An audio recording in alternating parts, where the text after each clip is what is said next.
And today, as you can see, we're gonna be reacting to a basketball video. I haven't watched this yet, but it's been recommended a few times. So I think I'm gonna watch this and give my input about it. Stat line is synonymous with a great performance. When a player puts up a triple-double, the stat line tends to make more headlines than the actual game itself.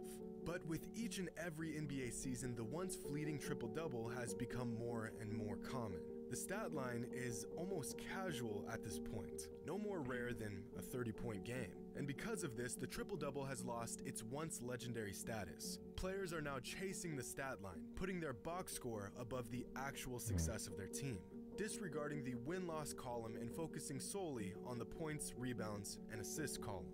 At least that's what some fans think.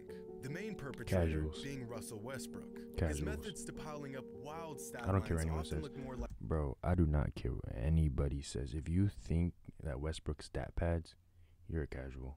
I don't care. You just don't like Westbrook because he does what he does. I don't care. Like a gimmick than anything else. But does that make the triple-double itself a gimmick?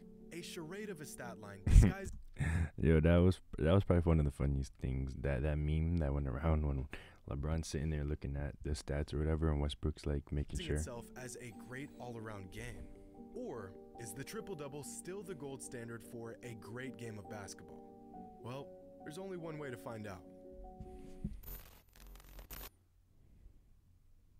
The first recorded triple-double in NBA history occurred on December 14th, 1950. Over 70 years ago. 1950. And it was accomplished by a player named Andy Bro, Phillip, you're telling who me racked up if you drop anybody into this time era back then in the 1950s that plays today's game, they're not about to average 150. 17 points, 10 assists, and bro, 10 rebounds. I'll drop my little brother. Now, I say this is the and first he'll average recorded like triple-double because 90 prior points to the a game. 1950 season, the NBA just didn't keep track of rebounds and assists the majority of the time. It's like they just said, screw it. Who needs any of those arbitrary numbers anyways? Nowadays, the NBA could give you comprehensive play-by-play data on how often a player ties his damn shoes. Because numbers give us a great insight into the smaller nuances of the game. He just had to block him with the shoe. His numbers told us that he Ain't was a no great way, player bro. and could just about do it all on the court. Numbers don't lie. But in the wrong context, they do a really good job of skewing the truth. And over the last few seasons, the narrative around the triple-double stat line has been twisted and butchered so bad that most fans have been led to believe that the stat line is nothing more than a stat padding facade. That the triple-double has lost its value. I'm sure we've all heard this skepticism at some point. And your friendly neighborhood old head isn't completely wrong. The stat line is far more common now than it used to be. Kyle Lowry has more career triple-doubles than Scottie Pippen. Luka Doncic hasn't even played 4 full seasons in the NBA, and he already has far more triple-doubles than Michael Jordan and Kobe Bryant. And if that isn't crazy enough, Elfrid Payton has more career triple-doubles than Kevin Garnett and Akeem Olajuwon. And we can thank Russell Westbrook for the rise of the triple-double. The man can pile up a bloated stat line better than anyone else in NBA history. It's incredible. Back in 2017, Russ did the impossible by becoming the first player in over 50 years to average a triple-double for an entire season. Now, prior to that historic season, the NBA would usually float between 30 and 40 triple-doubles a season. That's the entire NBA combined. But after Russ's 2017 campaign, the league has seen a massive spike in triple-doubles. Oddly enough, Russ's impact on the triple-double falls right in line with Stephen Curry's impact on the three-pointer.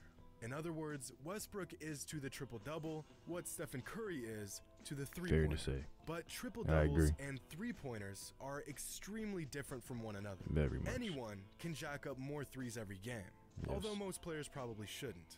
Oh my goodness. But not every player can go out and just pile up double-digit assists and double-digit rebounds on a good scoring night. Or can they? On October 28th, 1979, a new record was set for the youngest player to achieve a triple-double in an NBA game. That game the kid was only crazy. 20 years and 75 days old, and his name was Irvin. But you probably know him by his nickname, Magic. Magic And Johnson. Magic's record stood for a long time. until 20 years later when Lamar Odom recorded a triple-double at Damn, just Lamar 20 Odom. years and 54 days I wonder old. whatever happened Lamar's to Lamar. record would stand for 6 seasons until Didn't LeBron he, like, James broke it at did the age of 20 one of the years Kardashians and and 20 like almost days. die? LeBron's record would eventually fall 11 years later when Lonzo Ball broke it at the age of 20 years and 15 days old. But Yeah. Lonzo's record Look would at fall Lonzo. just 5 months So later inspirational. when Markelle Fultz So became great. the first teenager to record a triple-double in the NBA. At this point, the record should stand for a very long time. I mean, how many teens can record a triple-double? Never mind. LaMelo Ball broke the record just a few seasons later at just 19 years and That's what 140 LaMelo days was. old. LaMelo's And a since goat. the NBA can't draft players straight out of high school anymore, I really doubted this record would fall anytime soon. Josh I stand Giddey. corrected. What was once a stat line reserved I remember for when he only got the most drafted, I was so, well-rounded like, elite players has confused. become an achievable milestone for a teenager who just last year had a scouting report that looked like this. Yeah, And everyone as slept on the him. age of the youngest triple-double getter continues to fall, It the number of was triple-doubles crazy. continues to rise. 8 of the top 16 career leaders in triple-doubles are currently in the NBA. So, is the triple-double really a dead stat line? A relic of the NBA that has I lost mean, its value over the years? It's still The short something, answer but is no. The triple-double is still an incredible Yeah. stat line that, for the most part, still represents great overall winning basketball. But the long answer is a lot more complicated than that. Russell Westbrook has taken a lot of heat for the fall of the triple-double. His game is Which is constantly retarded. overanalyzed and Excuse me, over-criticized. which is very and I'm dumb. here to tell you, if you think Russ's triple-doubles are empty stats that don't contribute to winning basketball, you're wrong. Since Russ's game-changing 2016-2017 season, he has racked up 157 triple-doubles. And in those 157 games, his team has a record of 111-46. You guys see this right here? This is for all you casuals that blame Westbrook for what he's doing on the Lakers right now. This is an example right now. Bro, 71 win percentage when he's scoring a triple-double, bro. Like, that's crazy. So you know what that means? Get the ball out of LeBron's hands and give it to Westbrook. I do not care. You're a casual NBA fan if you sit here and think the whole time it's Westbrook for the Lakers' downfall. The defensive side is something totally different. But to win a game, bro, give Westbrook the ball. A 71% winning percentage over a 6-season span. That's equivalent to nearly 60 wins over the course of a season, which means that when Russ gets a triple-double, his team is elevated to that of a near 60-win squad. And this team success doesn't just apply to one team. This is an effect that Russ has on every single team he has played on. From the Thunder to the Rockets to the Wizards and now the Lakers. Russell Westbrook's teams win more often when he gets a triple-double, at times the difference being staggering. In 2017, overall, the Thunder won just 57% of their games. In the games where Russell Westbrook achieved a triple-double, the Thunder's winning percentage jumped to 81%. Last season, the Wizards won just 46% of their games when Russell Westbrook played, triple-double or not. In the games where Russ did get a triple-double, the Wizards won 61% of their games. That's the difference between a 37-win team and a 50-win team. Overall, in the last 6 seasons, Russ's teams have... And mind you, last year when he was on the Wizards, they were not supposed to make the playoffs at all. Like, everyone had the Wizards out, and they came back and made the playoffs. And they took a game from the #1 seed. So right there should tell you something. Y'all just hate Westbrook because of his turnovers. But he is still one of the most explosive, one of the better defensive guards in the game today that no one wants to realize. Y'all just worry about his downfall. Casual NBA fans, that's what it is. Of their games. When he gets a triple-double, that winning percentage jumps all the way up to 71%. Russ's triple-doubles are definitively a good thing for him and his team. And fans will often say, if Russ just kept his turnovers down, made better decisions, that's and the took only care thing of it the is. ball, then his team would be in better positions. Assuming that the bad that comes with the turnovers outweighs the good of the triple-doubles. And Which again, is This isn't exactly true. It's just because horrible. over the last 6 seasons, in games where Russ has less than 4 turnovers, his team's record is 62-45. A winning percentage of just 58%, which is almost exactly the same as his team's overall record over that same time span. So believe it or not, Russ keeping his turnovers down to a minimum actually doesn't make much difference to his team's success. Sounds impossibly odd, but it's true. Meanwhile, the triple-double drives his team to vastly more success than without it. In the case of Russell Westbrook, a triple-double is far more valuable than a low turnover game. And it's not even close. But the Russell Westbrook triple-double rabbit hole goes even deeper. Since 2017, Russ has recorded 34 40-plus point games. And in those 34 games, his team went 19-15, a 56% winning percentage. Bro, numbers do not lie. Bro, all these numbers are right here in front of you for Westbrook, bro.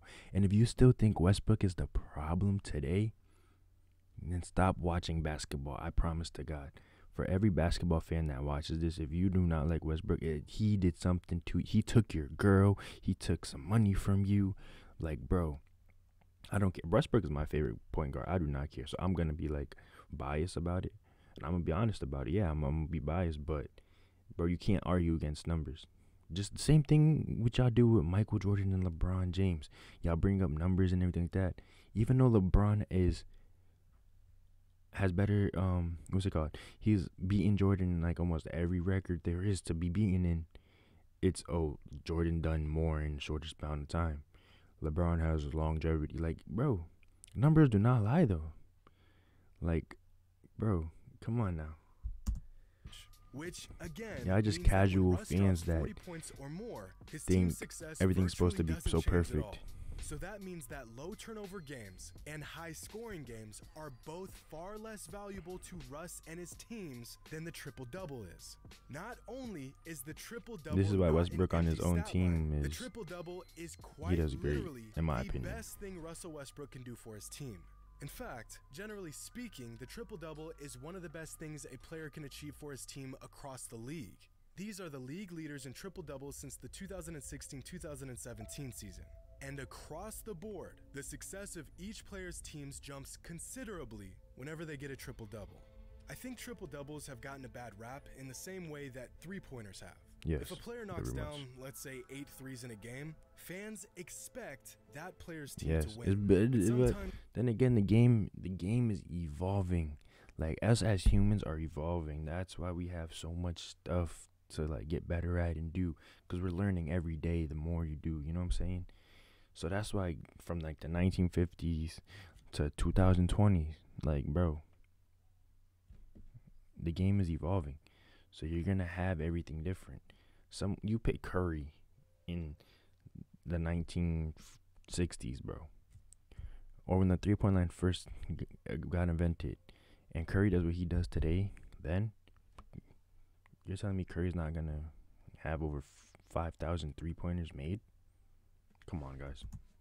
That's just not the case. An individual player can do everything in his power to get a victory for his team, but other factors can prevent that from happening.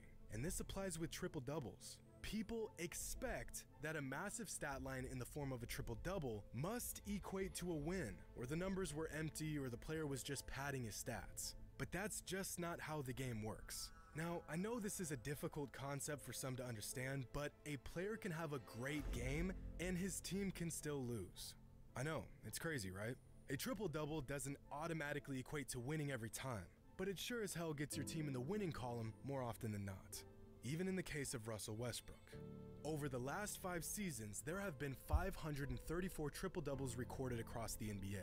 Out of those 534 games, the player with the triple-double won 375 of them. Now, how's that for empty stats? This just proves the point right here. Y'all blame for everything that's going on with the Lakers on Westbrook, when in reality, you just give Westbrook the ball and let him be a point guard, and his team just hits shots. And truthfully, in my opinion, they should trade Westbrook. And I love Westbrook, no crap. Him on the Lakers, I love, because Lakers are my favorite team since I was freaking like 4 years old because my dad, Lakers fan because of Kobe, all that, right? So him on the Lakers is good because it's a good jersey to have, especially for me.